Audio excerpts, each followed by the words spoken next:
So magpa 5 PM na. Mababa lang naman yung tubig. Hindi naman siya ganoon kalalim. Kailangan mong pumunta dun sa kaduluduluhan. Tingnan mo, napakalayo na nila pero hanggang tuhod pa lang. Ayan na yung bahay natin kanina. Harvat na Bay.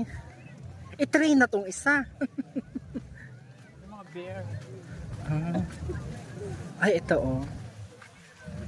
Effect ito. So, sana maka-harvat. Ayan. Tiyan tayo for today's video. Majinit pa naman. Etong part na to, dito yung pwede magdala ng mga dog. Tapos dun, hanggang dulo dun, no? Meron pa hanggang dun sa dulo. Dun yung parang wala. Dun ang main event. Kasi itong area na to, may mga pets daw. Doon yung may mga tindahan ng soup. Aha. Ayan. Kabila. Back to back. I have to give this one. No, I can carry it.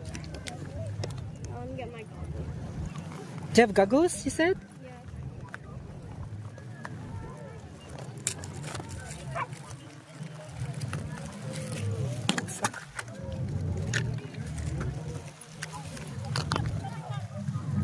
And I can probably take my shirt off. Yeah, okay. And my mom's phone is there. Alright. Effect na yun, no? Ayan, no, pack. Ay, bagito. I'm your moms for today's video, Tobin.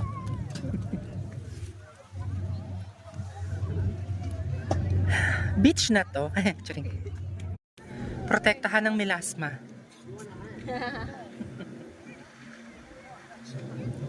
Protektahan ng melasma sa init. Bring ang payong. Dito ako.